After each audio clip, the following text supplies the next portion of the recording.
ujuzi, jua wazi kwamba una dhahabu. Pengine ni dhahabu ambayo ulikuwa hujajua, umeishikilia kabisa mkononi mwako. Unachotakiwa kufanya ni kuanza sasa kuitumia vizuri hii dhahabu yako. Kwa nini nasema kwamba ujuzi wako ni dhahabu? Kuna sababu nyingi sana. Hapa nitakupa tu baadhi.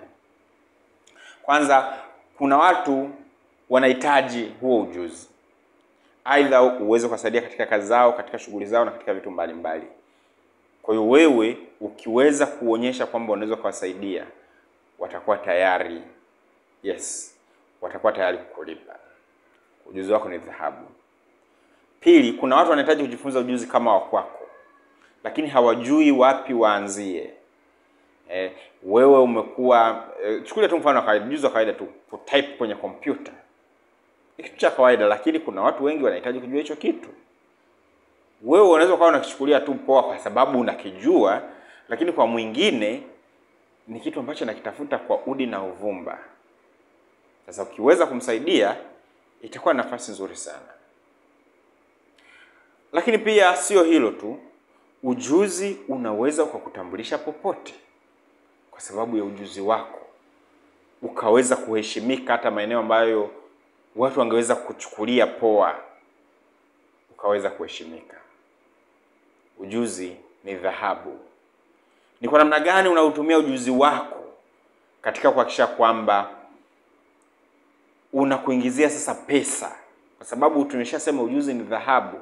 Lakini hivi vitu havipaswi tu kuishia kwenye maneno, bali kwa vitendo. Unapaswa kuutumia ujuzi wako ili ukuingizie fedha. Na kiona hiki kitabu kinatutengeneza pesa kwa kuuza unachojua. Na hapa kimeandika kwamba maarifa kujumlisha ujuzi wako kujumlisha taarifa ni sawasawa na pesa. Kwa kama una maarifa, maarifa ni pesa. Kama una ujuzi, ujuzi pia ni pesa. Kama una taarifa, taarifa pia ni pesa. Sasa ni kwa namna gani hivi vitu unavitumia kwa undani zaidi?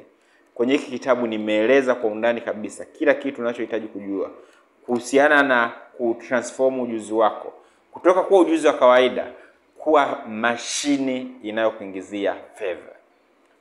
Hakikisha unapata nakala ya kitabu hiki. Ni rahisi sana kupata nakala.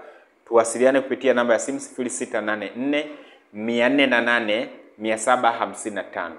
0684 408 755.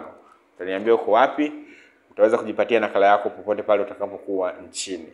Hiki kitabu kipo soft copy, hiki kitabu kipo hard copy pia. Karibu sana.